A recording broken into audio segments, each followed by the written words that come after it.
Marriage means caring. In the first years of life, we are busy learning about and discovering our physical ego needs. After bar mitzvah or bas mitzvah, we begin to unlearn those needs, that they are not as necessary as they seem to be. Once we outgrow those needs, we're ready for marriage. We are ready to care for the other person's needs. The very needs we have learned to do without, we carefully satisfy in our spouse. When God instructs us on how to get divorced, He is demonstrating the qualities we need for a good marriage. He wants us married, and to the very person to whom we are married. Yet if you can't do it, He personally supervises the divorce. He helps us with what we need, even if it is a need He doesn't approve of.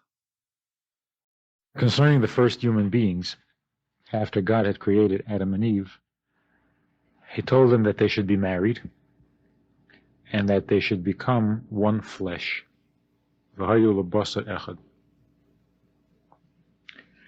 Which seems to be a strange way of describing a relationship. You want to say that they should grow together, that they should share everything, that they should be as one. You would expect to say they should become one heart, they should become one mind, they should become one soul, but to become one flesh? And although the commentaries say that that very simply means that they should have children, because that's how two become one. In the child, which is only one child, the father and the mother have both contributed to the birth of the child, and yet it's one child, so the two have become one. So here you have a case where 1 and 1 equals 1. So the commentaries say that becoming one flesh means that they should have children. According to Rambam, the prohibition against bestiality for a non-Jew, or for all people, for the whole world, comes from the statement, and they shall become one flesh. Therefore, should a man leave his mother and father and cleave to his wife, and they should become one flesh. We learn from that a number of commandments. A man must leave his mother, incest, his father, meaning his father's wife. Not allowed to marry your father's wife, even though she's not your mother. And cleave to his wife, not to somebody else's wife, so we know adultery. To his wife, and not to his husband, so we know homosexuality. And they should become one flesh, and that's only where there are human beings who can reproduce together. But a human being and an animal can't reproduce. And therefore, bestiality is also prohibited. So that's where we get these prohibitions for all people, not just for Jews. In other words, even before the 10 Commandments, these things were already prohibited. But in spite of this, in the simple, literal meaning that the Torah would choose to express it in such a way and with in such terms as to become one flesh, there must be a reason that the Torah doesn't just come out and say, and they should have children. Obviously, when we're talking about a marriage in Jewish life and seen through the eyes of Torah, there is no need for the husband and wife to marry in order to become one soul. As far as their souls are concerned, they are one. And to become of a single mind, to become of a single heart, that also is not unique to marriage, because two friends can also be of a single mind and of a single heart. As it says concerning all Jews, when we stood at Mount Sinai, it describes the people in a singular, and Rashi says it's because they were gathered there with a single purpose, like one person with one heart. So here we have a couple of million people, and they're all of one heart. They're not married to each other. What is marriage supposed to accomplish? That even in earthly things, even in physical things, in the matters of the flesh, the husband and wife have to become one. Obviously, it is not possible, in the most literal sense, for two bodies to become one body. That's simply not possible. And the reason it's not possible is not a technicality. The reason it isn't possible is because those are the laws of nature. The law of nature is that two physical things do not merge. By definition, a physical thing is, every physical creature is an isolationist. Every physical being demands its own environment, demands its own space, and cannot share it with someone else or with something else. For two things to be able to share the same space, they would have to stop being physical. They would have to give up their physical properties. And that can happen only in miracles. But normally, two physical objects cannot merge because they each defend intuitively, instinctively, involuntarily. They defend their space, their territorial imperative without exception, and they cannot permit their space to be shared. So to say that the husband and wife should become physically one flesh is obviously not literally possible, except, as the commentaries say, in the flesh of the child. So what we are to learn from that is that in the matters of the flesh, not the body itself, but in those concerns of the body, in that, marriage means that the husband and wife are to become one. Chassidus explains it. Right in the beginning of Tanya, the Alter Rebbe tells us that the human being, the human psyche, functions on two levels, on the godly and on the natural, the animal. The godly soul, that level on which the Jew functions as a godly being, is composed of a godly mind and a godly heart and godly garments, which means to understand in a godly way, to experience godly feelings, and to find expression for that understanding and for those feelings through godly garments, thought, speech, and deed. At the same time, we also have a complete set of personality traits and characteristics that parallel the ones that are the godly, but in the physical.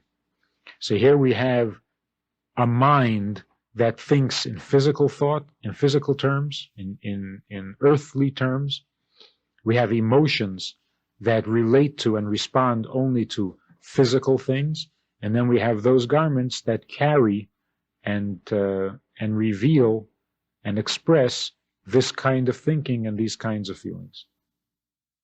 So that in a loose sense, we could say that there is the person who functions from his soul, and there is the person functioning from his body. The body has its personality, so to speak, and the soul has its personality. Although there is more to the soul than personality, but the soul has a personality. And although there's also less to the body than its personality, there's the flesh itself, but the body also has a personality. So when we talk about earthy things, about the body or the flesh, we're not necessarily speaking about the palpable stuff that you can weigh on a scale. We're talking about the characteristics, the feelings, the emotions, and the frame of mind that is produced by a body. The fact that the brain is also a physical thing, and the heart is a physical thing. Therefore, its understanding and its emotions will also be within the framework of the physical. So we have body needs and we have godly needs. The body needs, we're not talking about eating and reproducing. We're talking about the need to defend oneself against insult. That's a body need, not a soul need.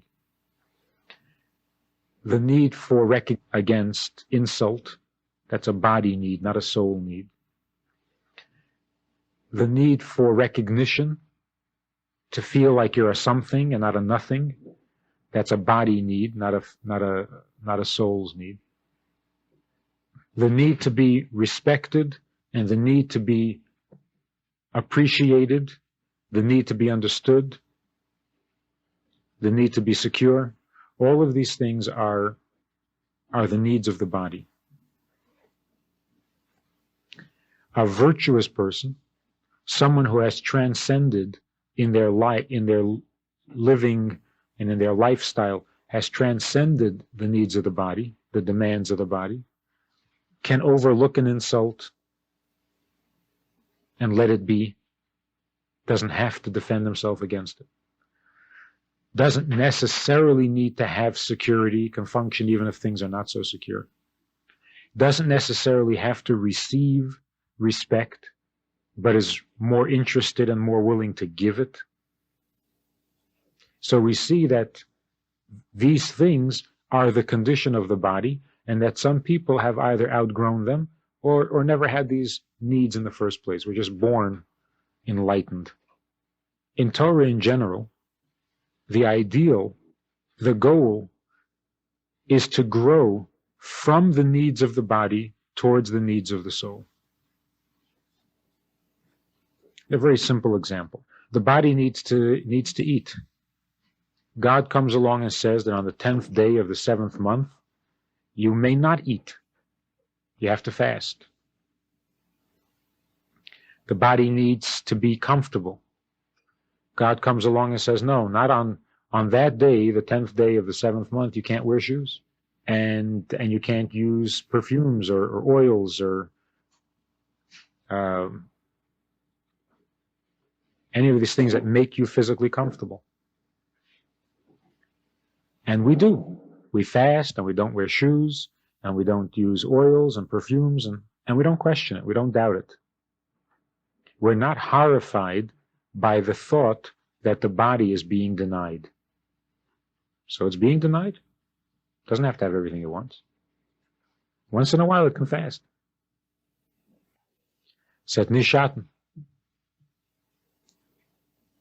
And the same is true with almost every need that the body has. There are times and there are circumstances in which we say no, in which Torah tells us to say no, which gives us immediately the message that the needs of the body, meaning to say the physical condition, is not absolute. It seems to be. I think the word they use in the English translation to describe this, it's not Catholic. It doesn't have to be only this way. And that's, I think, the first insight that revelation or awareness of God brings to the human condition.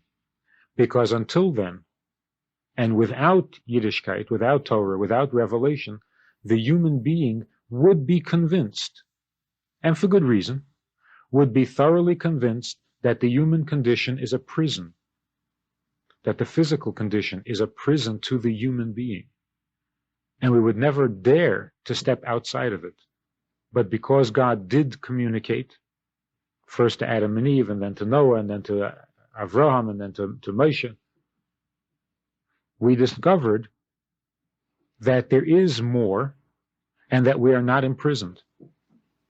And as a result, we could proceed. We felt free to proceed along the lines of spiritual growth.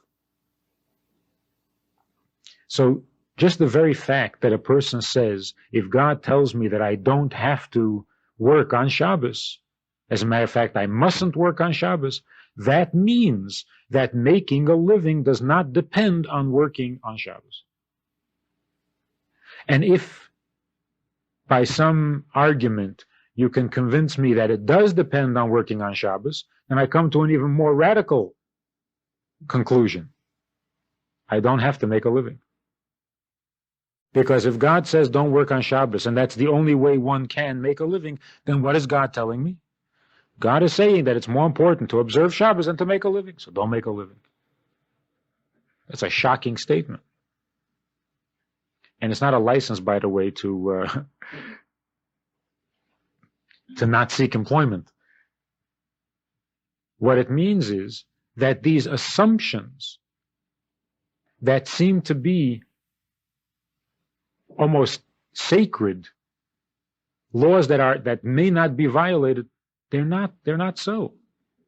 You don't make a living, you don't make a living. There were times when, not by our choice, and certainly not out of laziness, people could not make a living. There just was no such thing. You didn't get up in the morning and go out to make a living. You got up in the morning and you went out to scrounge. That's what everybody did. Something like some of these South American countries. Nobody gets up to make a living. You get up to figure out who you're going to steal from. And that's how people live. Making a living is not a sacred commandment. And so if it should come to a point where it's a question between keeping Shabbos or making a living, so you don't make a living. That should not be unthinkable.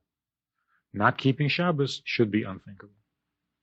So what Torah does right in the beginning, before you even get into commentaries and into the finer print, the first thing it does is punches holes in the sacredness, in the sanctity of the physical condition. These things are not so sacred. When you take it a little bit further and you get into developing it a little bit more, and you want to become a more enlightened human being, what happens is that people end up renouncing all physical involvements. Not only don't they believe that making a living is sacred, they don't believe that it's correct or proper to make a living at all. And so they refuse to have any physical possessions, any material possessions. They refuse to get married. They refuse to mix with people, to live in society. And they find themselves a comfortable cave on a mountainside. And they don't even believe in speaking. And all of this is progress. They're getting away from this idol that others are trapped in, that others are worshiping, this idol of the physical condition. Torah doesn't believe in that either. The second step, after we've admitted, realized, found out that the physical condition is not sacred, and that if our ego is not gratified one day, it doesn't matter. As a matter of fact, it's wrong to take it seriously. The next step after that is marriage. Marriage says, not only doesn't your ego have to be defended and protected at all costs, that's a single person's godliness. A married person's godliness takes you into a whole nother dimension. And that is, your ego doesn't have to be protected at all, but your husband's, your wife's ego has to be protected. So now wait a minute. I've just finished growing up. It took me 20 years to grow up and find out that my ego is not sacred. So now I've seen through ego. It's not important. It's dumb. It's crazy to be hung up on ego. I've finally grown up. I'm enlightened. Now you tell me that I should take someone's ego seriously. Seems like I'm going backwards. But it's not backwards at all. It's a giant step forward. So we might put it this way. What marriage actually presents is the field, the arena, in which that which we discovered on our way to becoming a mensch now has to be practiced and turned outward towards the other person.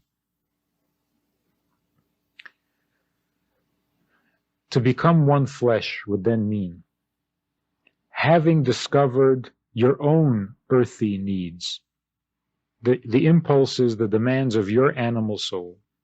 Your animal soul wants ego recognition. It wants to be respected. It wants to be appreciated. It wants to feel secure. And it wants to know that it counts, that it makes a difference. Took you 20 years to convince yourself that none of that is true. You don't have to be secure. You don't have to have ego gratification. You don't have to be respected, and you don't have to be appreciated. That frees you. That makes you capable of doing all of those things for someone else. Not throwing them all away and living on a mountain. Not, even worse than that, running around telling everybody that their ego is stupid and that their needs are not necessary, unless you're a teacher and your students want to hear it. But to walk around telling people to insult people in public because they have to learn that ego is not important, that's not growth. Continued growth means having gotten bigger than your own ego, you can now take someone else's ego seriously. In the spiritual world, the godly soul knows certain things about God. Our job is to apply those principles to ourselves. That's the idea of imitating God. Just as God is merciful, we have to learn to be merciful. Just as God is forgiving, we should learn to be forgiving, and so on. So in the godly world, what the soul knows and what the soul likes, we have to apply to ourselves. We don't walk around saying, God is merciful, so you should be too. Here the lesson is, God is merciful, so I should be too. So here, the needs of the godly soul, the demands of the godly soul, I am obligated to apply them to myself. The needs of the animal soul, those needs are there not for me to apply to myself. That's childish. That's hedonistic. The needs of the animal soul are there so that I can understand what the other person is feeling and I can take care of the other person's need. I know what ego means because I have an ego. I know what respect, the need for respect, feels like because I have that. But the object is not to keep it and to apply it to myself. The object is that once I know what a need for respect is, therefore I know how to respect someone else. In other words, the animal soul has to be turned outwards. The godly soul has to be turned inwards. A real cultural monstrosity, as Chaim Potok puts it, a real monster among people is the person who reverses that process. The needs of the animal soul he applies to himself. The demands of the godly soul he turns outwards. And so you have a hedonistic, self-righteous preacher. Because whatever godly impulses he has, he applies to you. He has a sense of right and wrong, and therefore you're the object of his criticism. When it comes to his sense of indulgence, he's not thinking your indulgence, he's thinking his indulgence. So he indulges himself and criticizes you, which is really a child. A human being means that we've grown to where we can put things in perspective. A godly impulse, that's your business. An animal impulse, that's for somebody else to have. I've told the story many times about this student who was staying at the home of a very famous chassid, a very wise chassid. And what happened was that the chassid was so devoted to the mitzvah of hospitality that even though this kid was only 16 or 15, and here this chassid was an old veteran of a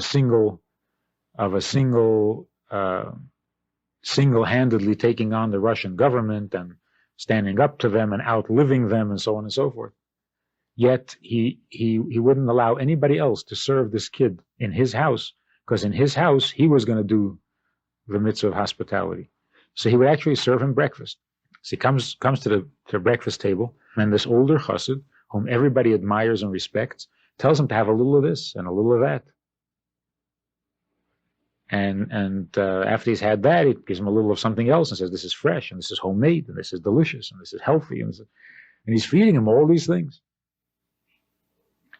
Later in the evening, they're coming back from shul after davening, and they're walking back. This was in London. They're walking home, and the chassid says to him, I hope you don't mind, but I've got to tell you, you don't have to eat everything you see. You got to control yourself. A person can't be like an animal that if there's food in front of him, he has to eat it. And just because it's there on the table doesn't mean you have to eat it. He says, wait a minute. What are you doing over here? You told me to eat it. He says, I told you, but who says you have to eat? So he figures, fine, okay, I learned my lesson. The next morning, it's the same thing again. But he has to have a little of this and have a little of that, and this is good, and this is fresh. And he means it. It's a straight face. Walking home at night, the guy says to him, Hasidus teaches us that you have to control your appetites. I mean, you can't just indulge everything you want to do, and just because it's kosher doesn't mean you have to eat it. So finally, after this happened a number of times, the kid said to him, what do you want from me? You're driving me crazy.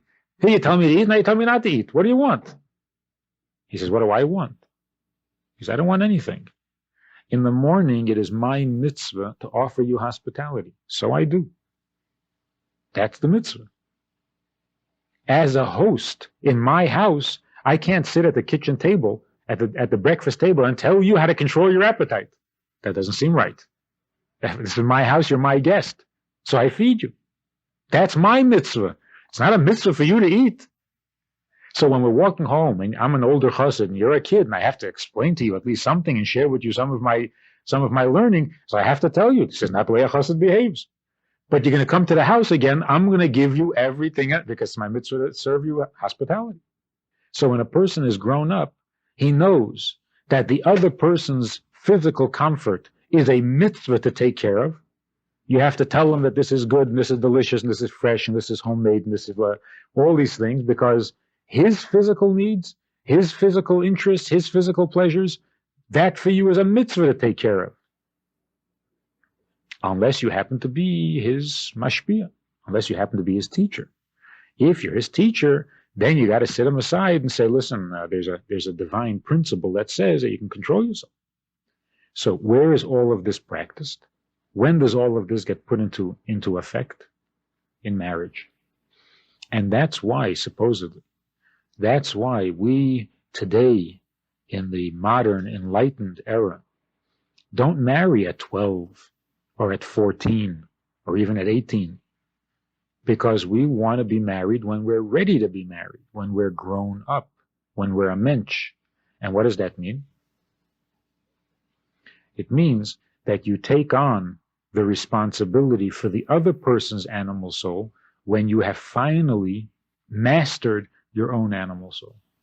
When you've come to realize that your ego doesn't need to be taken care of, then you're free to take care of somebody else's ego. When you realize that you don't need respect, other people need respect. So now you're ready to take care of someone else's need for respect. That you don't need so much to be appreciated. I don't mean that you don't need it, but that your need for it is not that sacred. And that's why you're ready to take care of someone else's need to be appreciated. Which is why we find that a humble person is not the holy roller who doesn't know what needs are. The humble person is the person who can't take his own needs seriously, but those same needs in someone else he takes very seriously. Had an uncle, a great uncle actually, my grandfather's brother, who was a very humble guy, not only because of his personality, virtue, but also in his life. His life humbled him. He went through the war, of course, came to America.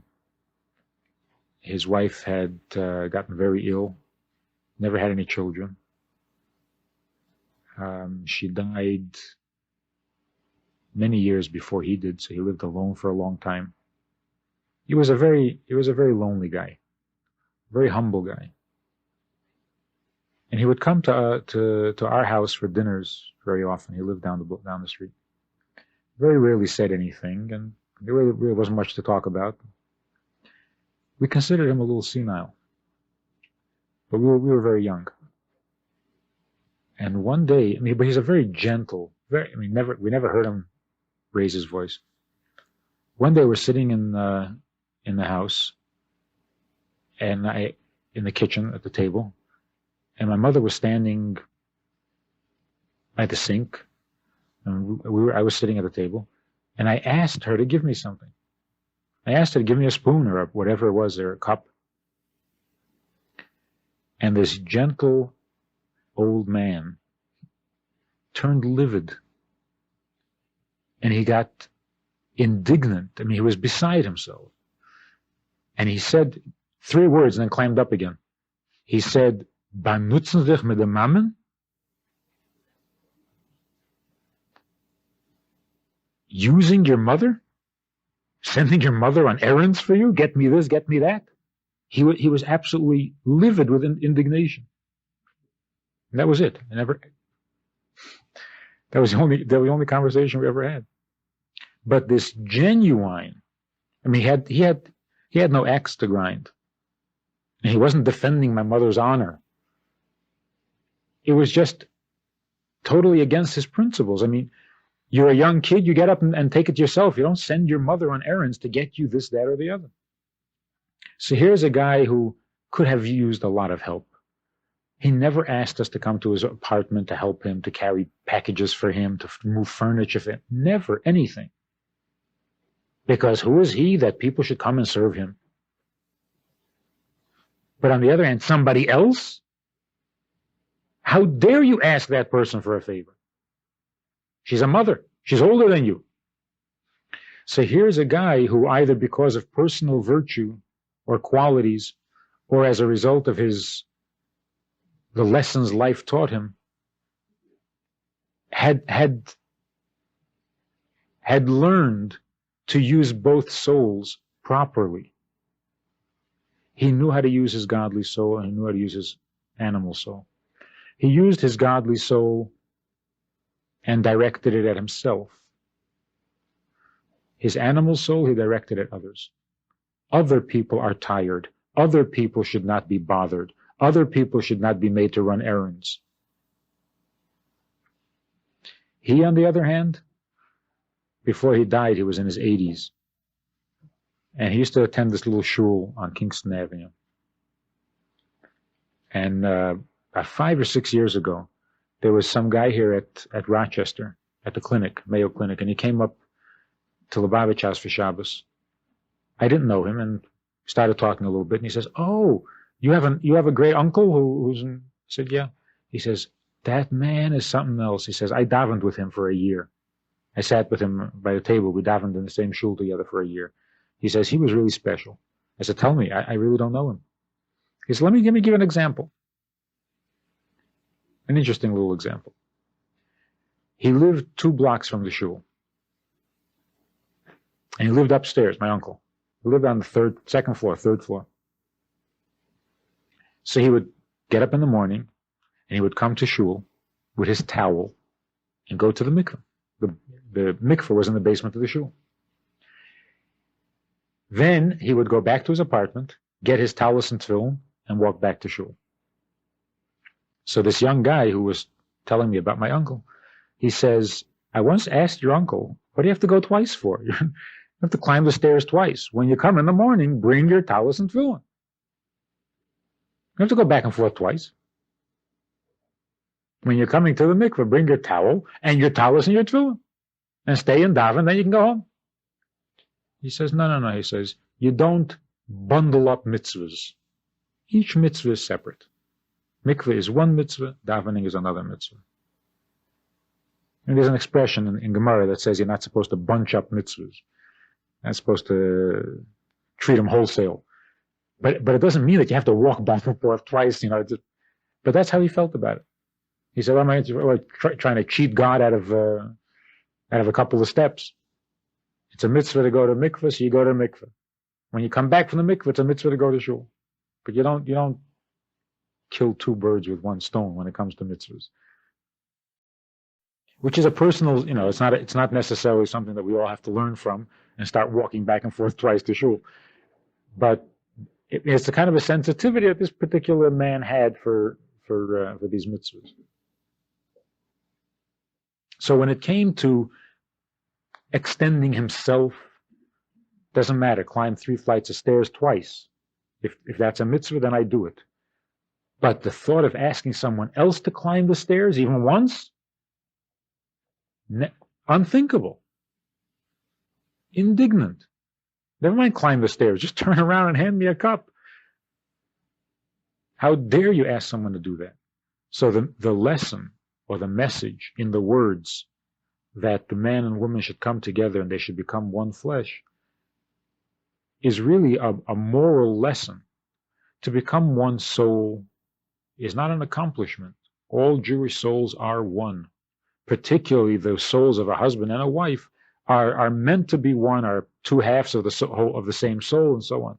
That they should become one is no great accomplishment. The big accomplishment is to be able to become one flesh. That those needs that are earthly needs, the demands of a physical human being, of the animal soul in the other person, should become your need.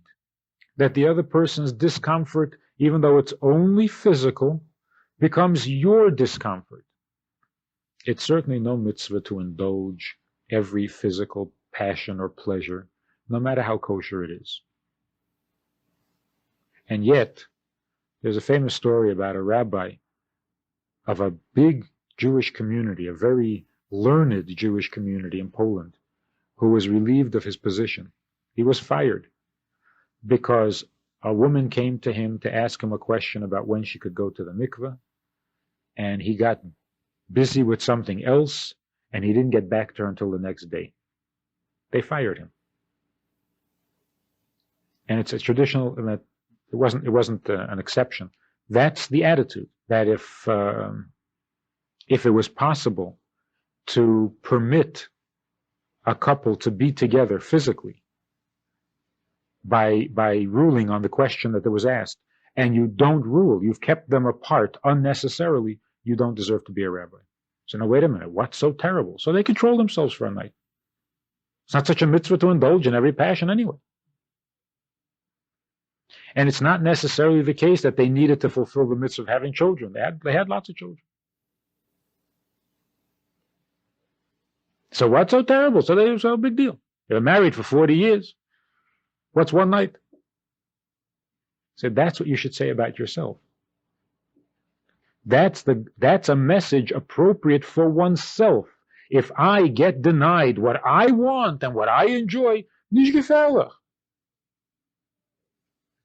But to do it to someone else, you don't deserve the title. And that's much greater than swearing off the physical.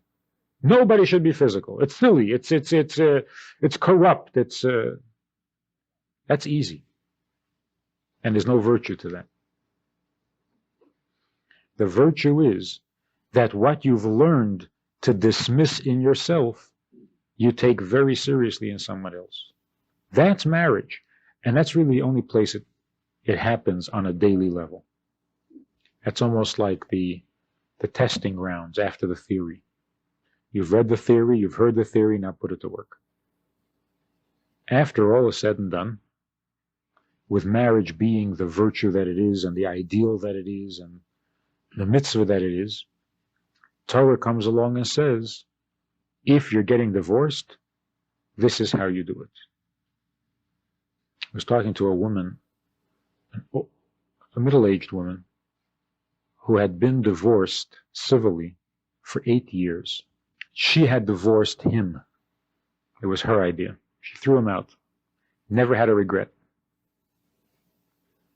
And it's been 8 years. Now she begins to look into Yiddishkeit and is becoming observant, and they tell her that she needs a get. She's fine. Gesundheit, you got a get. she was totally unprepared for the trauma, the pain, the horror that she went through when she got that get.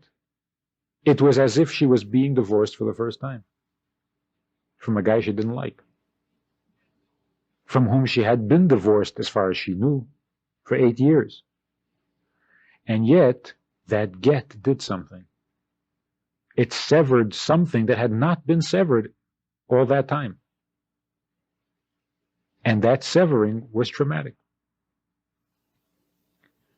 So when Torah says you have to get a get, and this is how you do it, this is how a marriage is severed, it doesn't get severed any other way. Even after 8 years, 10 years, 12 years.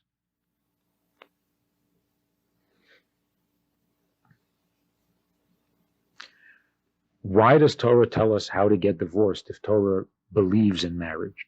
It's an interesting analogy. There's this cookie recipe. One of these Duncan Hines or whatever, how to make the cookie. So they tell you to mix the contents of the package with an egg.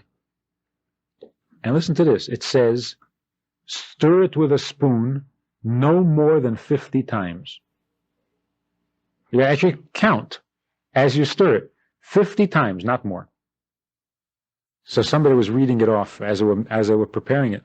Somebody was reading it off and saying, stir 50 times. And the person who was doing it was already up to 51. Made a mistake, got to 51. He said, what should we do now? Toss the whole thing? It's ruined? So read the instructions again.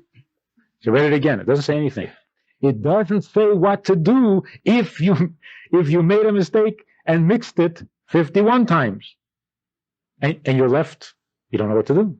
There's no further instructions. You see, Torah is not like that. Every chapter in Shulchan Aruch, regardless of what the law is, part of the discussion is, and if you blew it, then you do this and that. And if you forgot, then you say it here. And if you forgot a second time. So it's never like, do it this way. You didn't do it this way? Sorry, got nothing more to say to you. Is that enough said? I mean, God is talking here. And God says, don't mix meat and milk. There's no room for discussion. But the discussion goes on. If you did, what do you mean if you did? You were just told not to. God said not to. Yeah, but what if you did? Well, then it depends on how much milk there was, how much meat there was, how hot it was. Did you do it on purpose? If you did it on purpose, nothing helps. You did it by accident. So Torah never leaves you with a statement, with an instruction that does not take into account the human condition. Divorce is God's way of being married. We're talking about what the virtue of marriage is.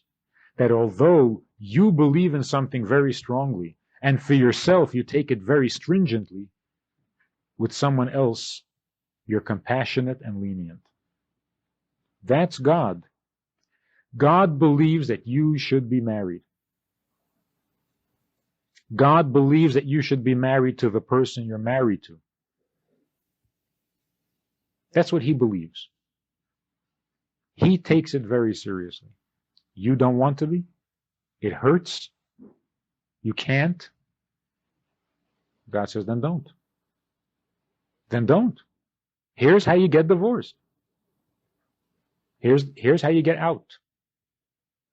Not, well, you don't want to play it my way, then you're on your own. Do what you want.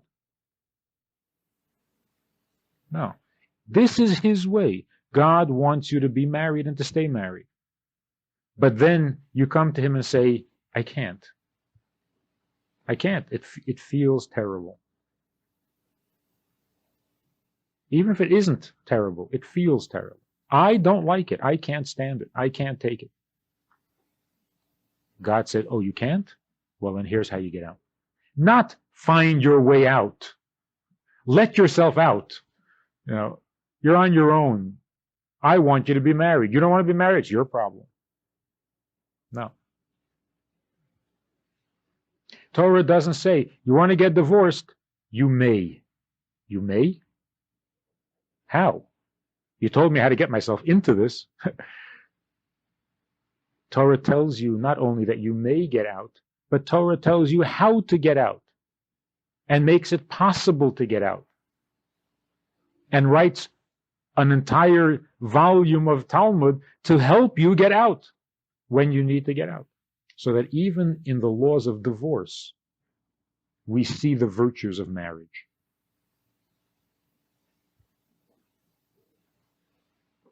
The way God treats us by giving us divorce, giving us that mitzvah, shows us how to be married. That what you take very strict and seriously for yourself, you are very lenient and accommodating with someone else. As a matter of fact, there's a traditional attitude, Jewish attitude, that says that breaking an engagement is a greater tragedy than getting divorced.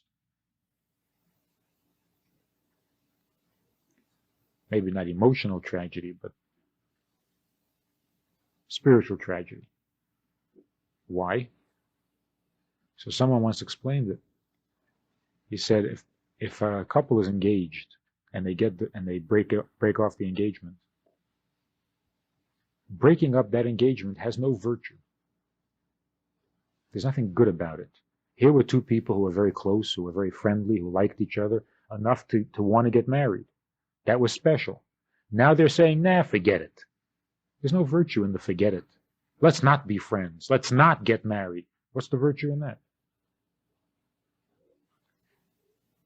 All you have is a broken friendship, a broken engagement, which is how it's described.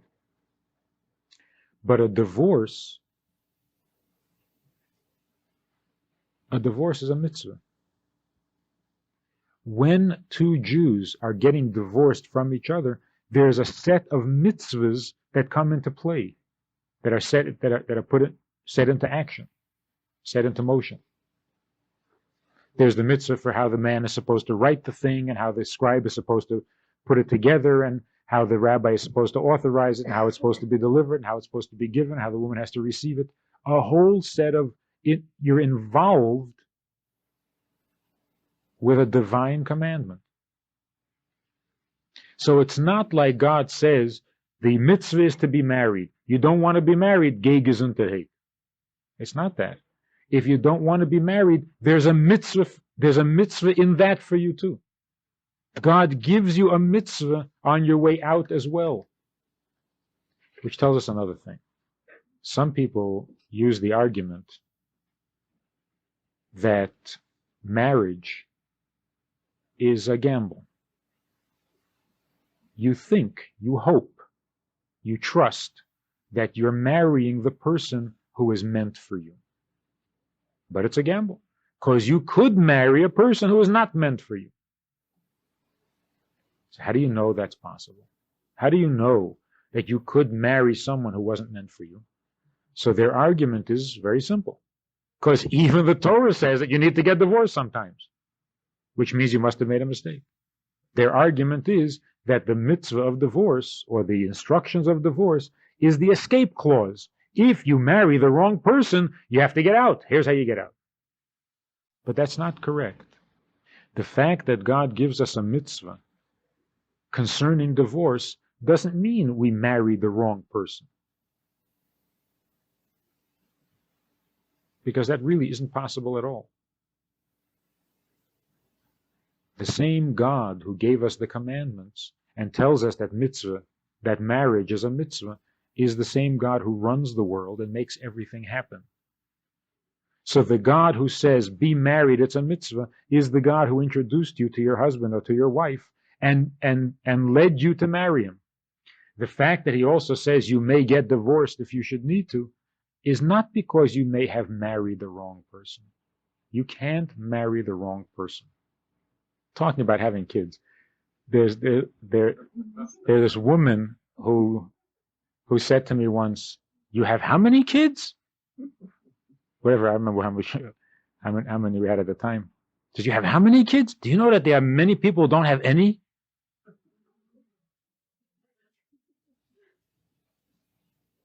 As if to say, share it. Why are you having somebody else's kids? Give them a break. Let them have. You don't have somebody else's kids. That never happens. Or as Einstein said, God doesn't play dice with the universe. And if he doesn't play dice with atoms, he's certainly not going to play dice with our hearts and with our minds and with our souls. So every marriage is what it was meant to be. So yeah, then why is there divorce? That's the whole point of God's lesson to us on how to be married. God wants this marriage. He arranged the marriage. He set it all up. He predestined it from before creation. He's got his mind made up about it. But you don't want? Then by all means, here's how to get out.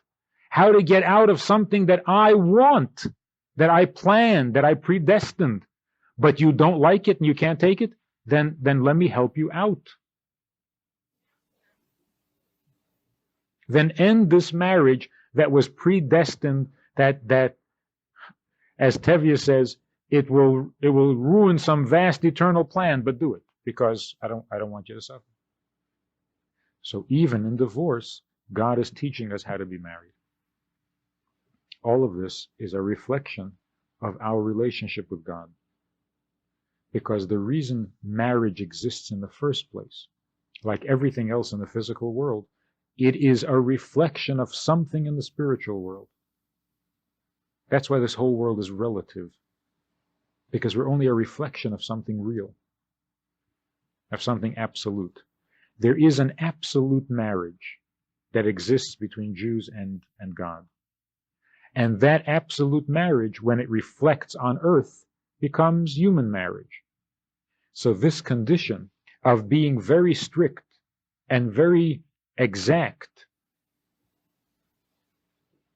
with oneself and yet lenient with someone else, that's how God is married to us. He has rules, he has laws, he has commandments. And yet, you didn't do it. Try again. You made a mistake. Okay, don't worry about it. You did it 10 times. Ask for forgiveness. I'll forgive you again. Next year, you're going to do it again. We'll worry about that next year. Meantime, I forgive you. Human weaknesses. Not that God is saying, okay, kashrus is not so important after all. If you must, go ahead, eat what isn't kosher. No. Kashrus is absolutely important. Infinitely important.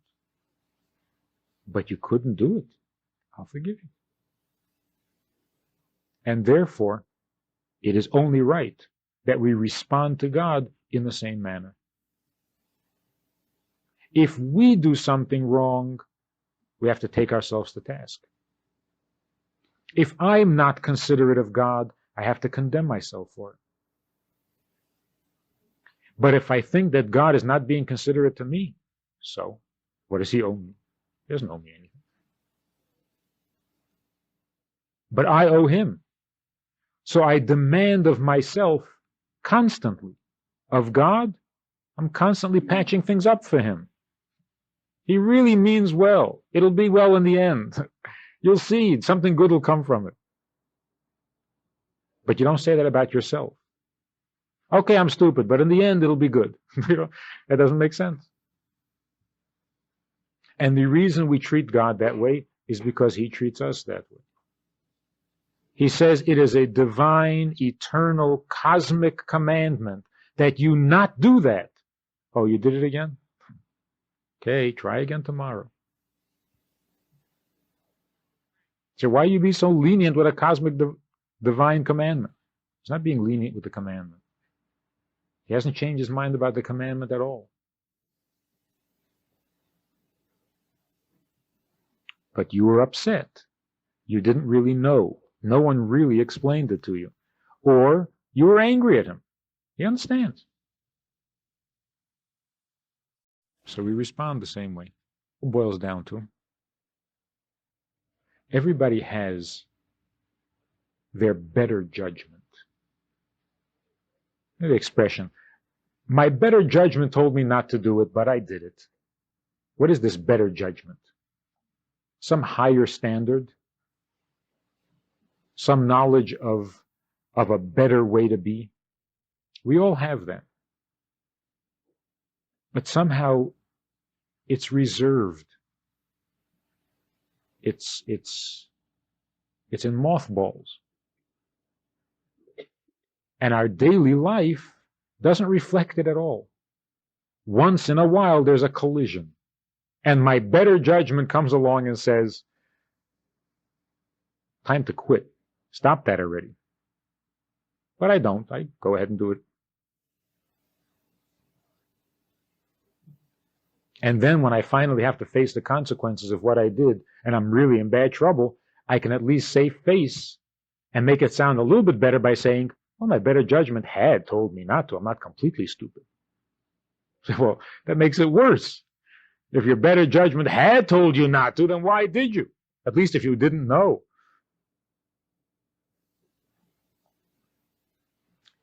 The ideal is that these higher standards, whatever we want to call them, should become everyday life.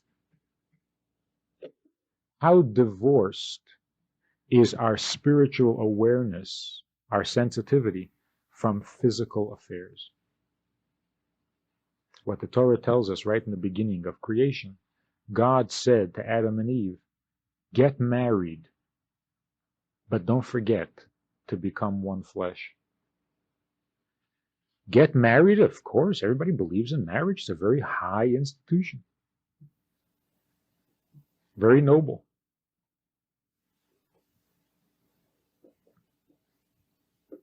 But if it remains that way, then it's not marriage, and it's not Yiddishkeit, and it's not what God created the world for. God created the world so that we can take these high, noble standards and feelings and beliefs and intuitive insights and make them part of everyday life, become one flesh, not one soul. And if we train ourselves to see our physical condition only as a reflection of a spiritual condition, then we've accomplished something. Then we're beginning to think and feel and act uniquely Jewish. Our Yiddishkeit has become our life. They're no longer two separate things. And marriage is the first place, the first mitzvah with which to begin bridging the gap between the spiritual and the physical. Because more than most mitzvahs, marriage is so obviously a reflection of a spiritual condition. The marriage between two Jews is a reflection of the marriage between God and Jews. Very clearly. You may have heard, we talked about the mikveh, the laws of mikveh and so on, that the separation between husband and wife for part of the month and then the reunion for the other part of the month has its obvious merits that everybody talks about and you read about and so on. But there's also a more intimate relationship between the cycle of separation and reunion of husband and wife with the inner workings of the emotional condition that exists between husband and wife. Very briefly, as Hasidus explains, a marriage between a man and a woman is a contradiction in terms. Man and woman are opposites. Marriage means coming together. Coming together of opposites. That's not normal. Therefore, the love between a husband and wife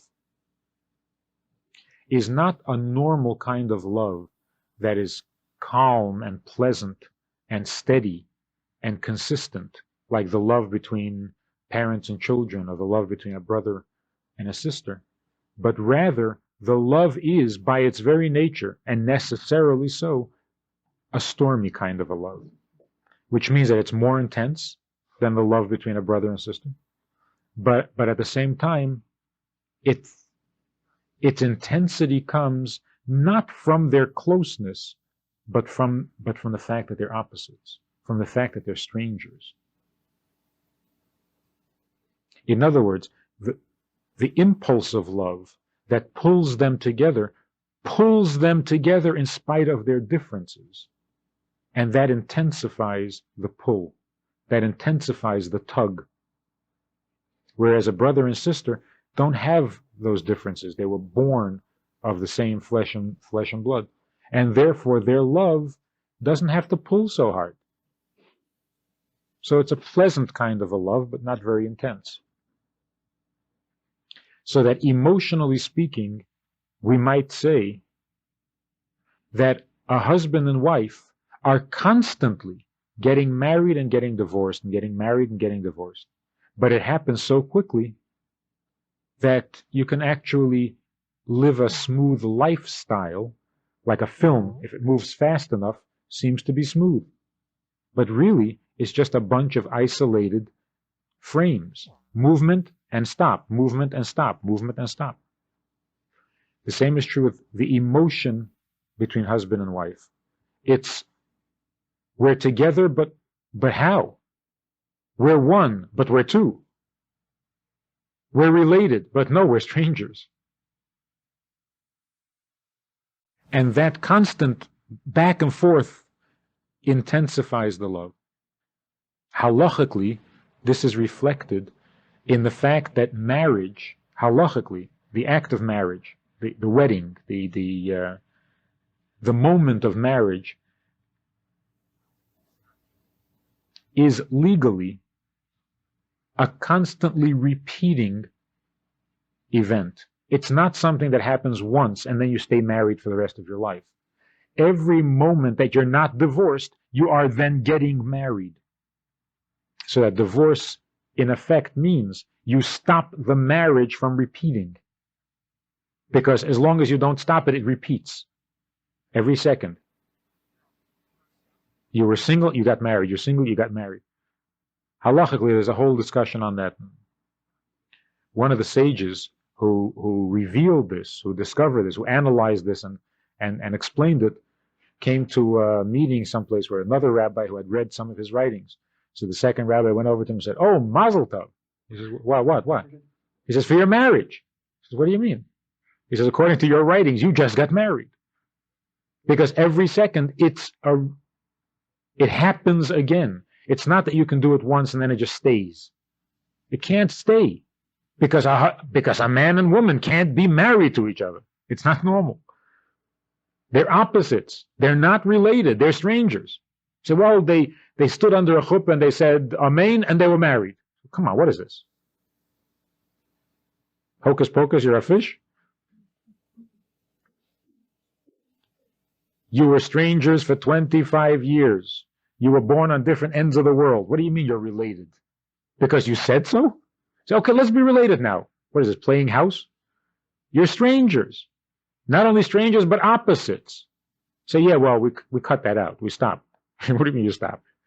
You stopped being strangers? You're now part of the same family, but you're not.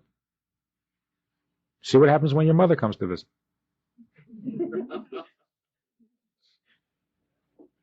Suddenly there are two distinct families here.